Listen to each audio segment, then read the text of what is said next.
Good morning, good afternoon, good evening, wherever you're watching from. Welcome back to my YouTube space. Now, Donald Trump and Ibrahim Traore are working together.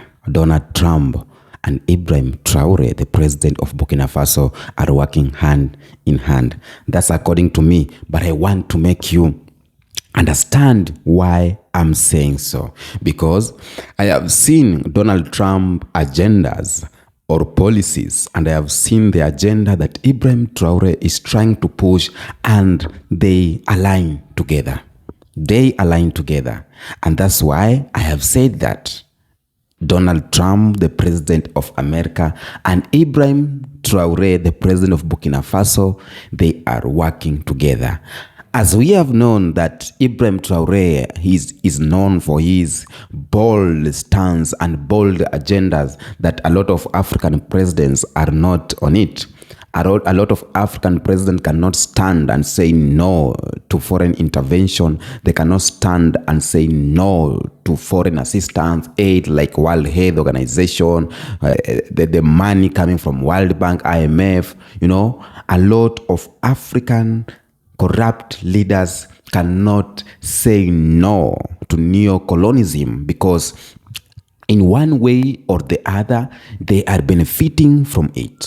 Now, and as we know lately, when Trump resumed power, he has had these policies, and a lot of people have seen there are policies that are breaking Africa, like the cancelling of US aid, the cancelling or removal of his military from some of the regions in Africa. It seems like he is destroying Africa, but that's not the way it is.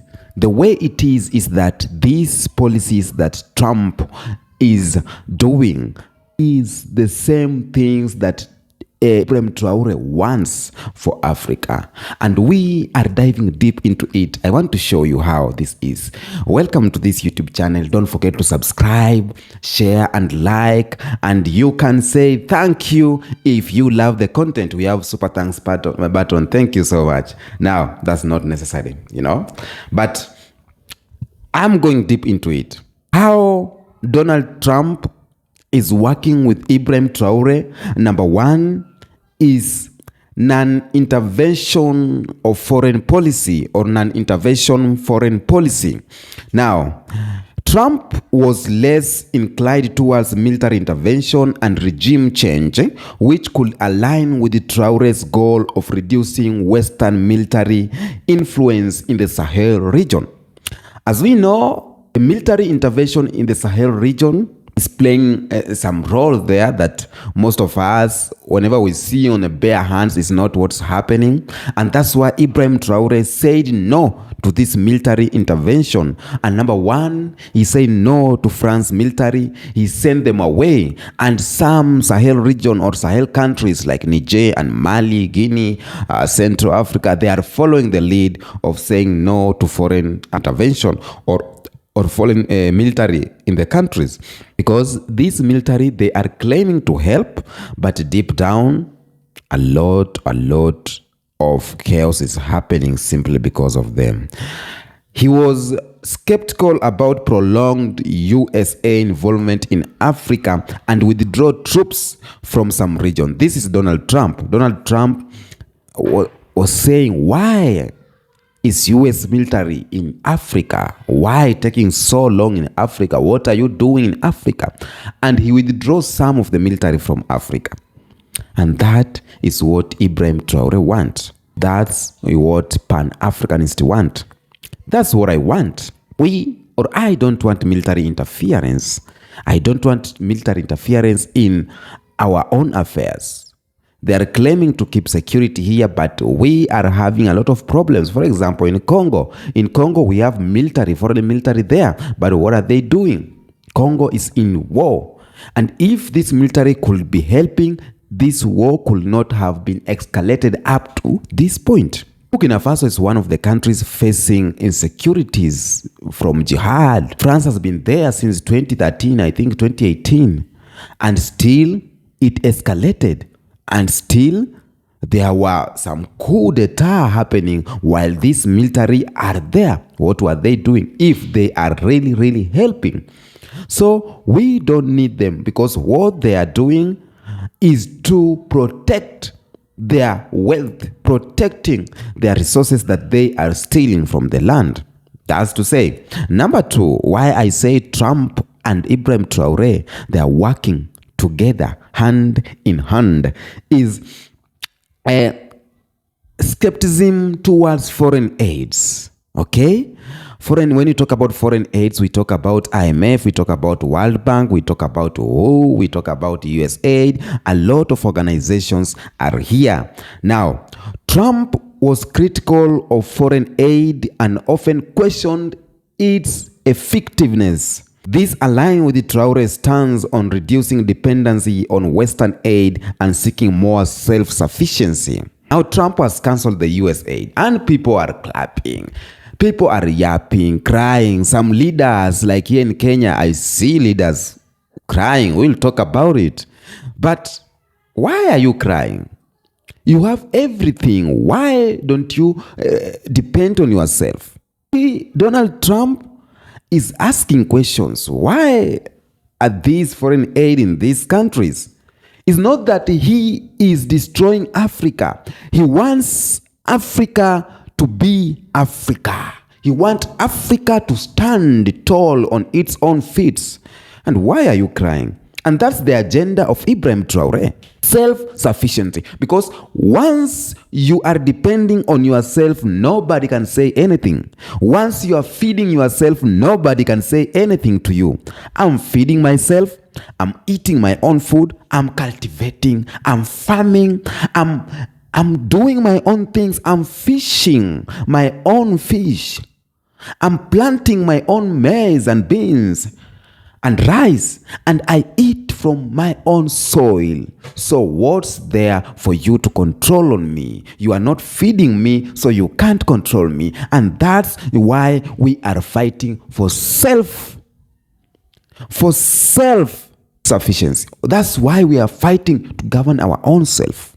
IMF is here in Africa pretending to help with loans. Yes, it is helping to some regions, but these loans are holding Africa captivity. We are the captives.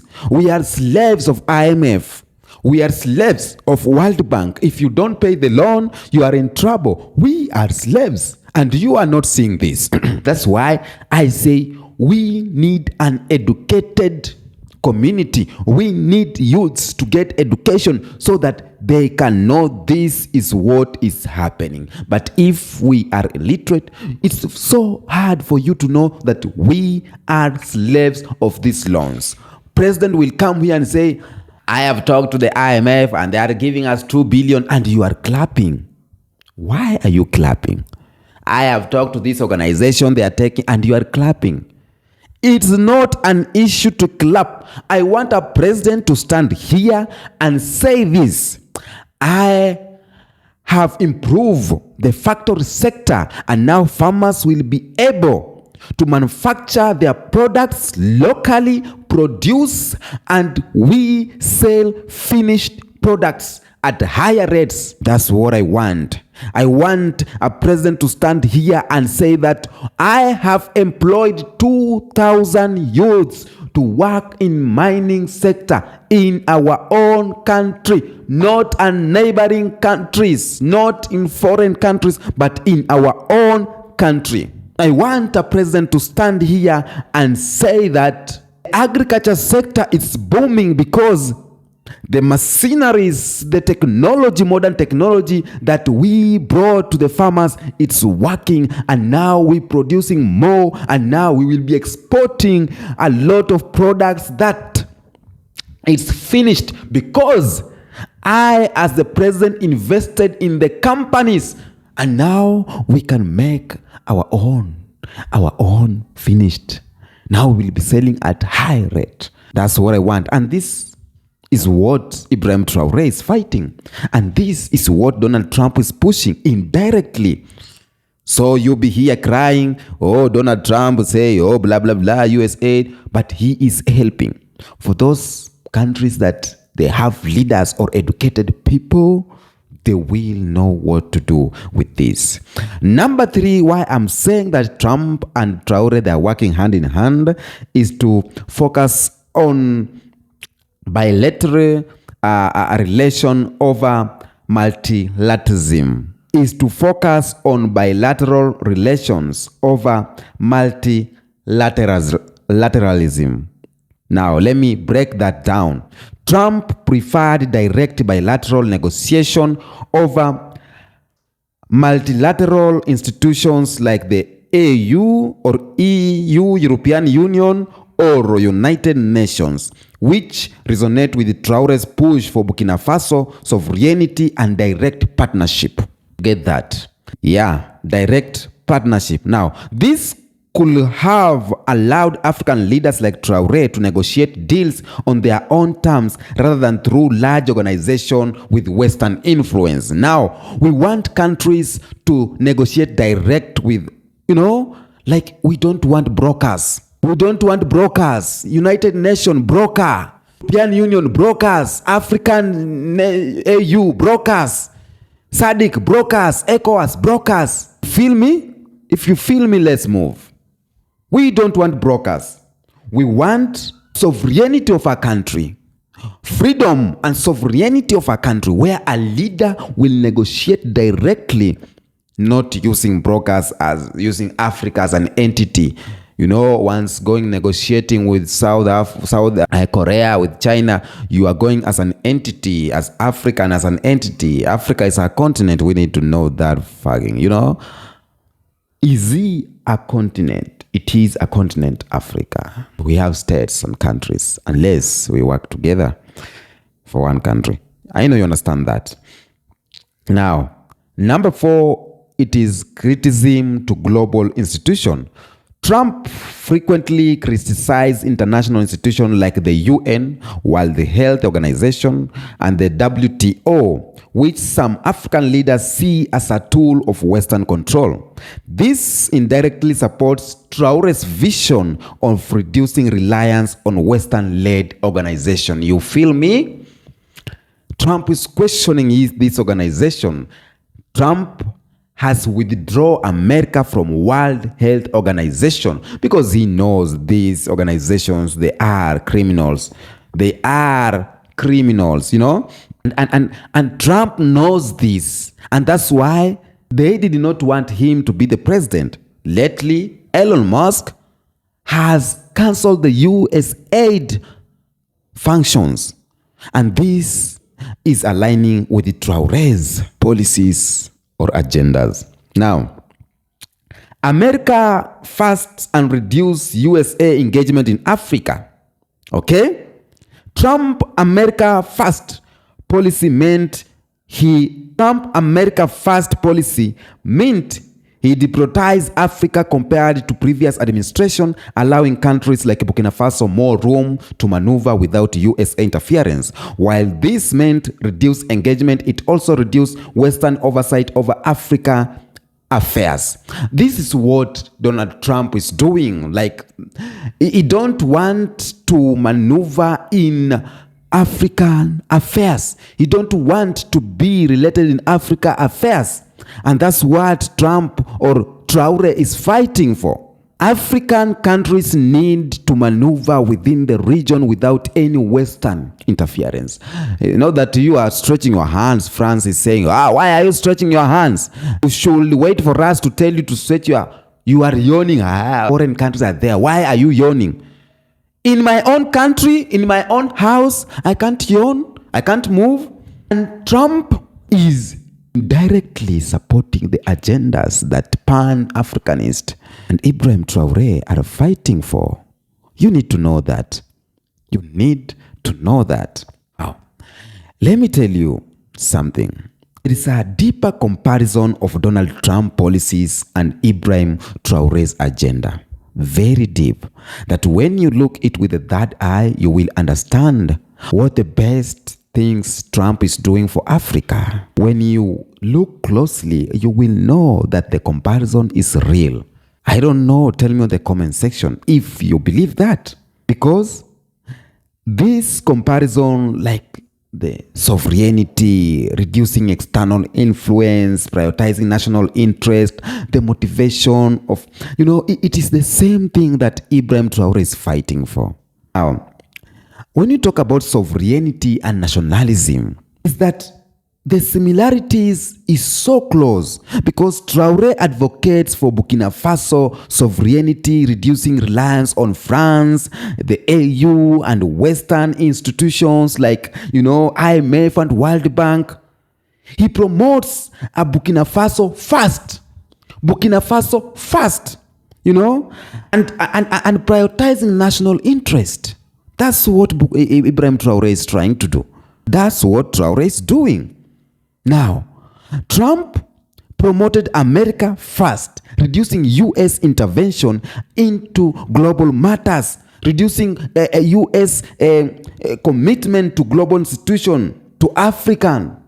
And this is giving sovereignty to African countries because Trump wants American sovereignty. So he will remove his U.S. intervention to these African countries. When removing this, Africa will get, or a country like Burkina Faso will get sovereignty, and this will help. That's the similarities, sovereignty. But we have difference on this because when we see Trump is fighting, or Traore is fighting against foreign influence and post-colonial, but Trump focus in protecting American jobs. Yeah. So either one of them, they are doing with their purpose, but they are helping each other. And that's why I say sometimes indirectly. Now, when you talk about foreign military presence, Traore removed France troops and military bases, urging that the foreign military intervention have not helped Burkina Faso security situation. He seeks security partnership on his own term. Now, on the other hand, Donald J. Trump opposed prolonged U.S. military intervention, reducing troop deployment in countries like Afghanistan, Syria, and Africa. So you see, difference is that is similarities. The difference is Traore seeks military alliance but wants them based on African interest by his own terms. But Trump, on the other hand, reduced the engagement of abroad, but he reduced the military from the countries. They are doing it with different agenda, but they are helping each other. Okay? You feel me? If you feel me, I love you. You know that. So I think we are going great. We are going great. Now, the other thing, let's talk about relation with global powers like US, France, and China, and Russia, blah, blah, blah. Now, both leaders, Trump and Ibrahim Traore, opposed Western globalist institutions like the United Nations and the European Union. Both saw China as an important economic partner through the different reasons that the similarities. So you see, we have going on foreign aids and economic independence. Traore criticized Western aid in Africa because it's viewing as a tool to control rather than genuine assistance. So he promotes self-sufficiency, and Trump, on the other hand, is reducing cutting cost. We call that. Now, Trump and Traore share similar anti-globalist rhetoric. Their contexts and goals may differ, but they share the agendas and they are helping each other. That's what I'm saying, because that's what I'm seeing. I don't know what you are seeing on your side. We need to reduce Western aid. I see leaders crying that America is reducing funds. America is not the country in Africa. America has its own people. We don't pay taxes in America. We don't live in America. Our children lives here. We go to hospital here. The schools are here. Trump has his own people who they voted for him, and he sold his agenda to them, and they want that agenda. Leave Trump alone. Let him do what he's doing. I know one way or the other, it may affect African countries that rely heavily on Western influence. But that's not what we want. We want to rely on our own self. And that's why we want leaders who have the agenda of moving Africa forward. And by doing that, you will have to suffer a lot. Suffer by saying no to military interference, so you will lose that. Suffer because you will say no to Western aid organization, IMF, World Bank, USAID, World Health Organization, and you will lose that. You will suffer because you will lose these tokens money that are coming on your way. You will lose that. You will lose that.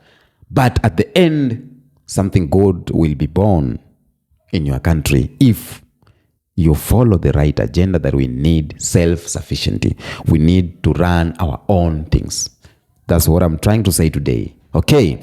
If you feel me, subscribe to this YouTube channel and like this video. Comment and share to the people you think they need to hear this message. I know I'm just a boy from Africa, but a man will be born from this boy when we make Africa great. Until next episode, peace be with you.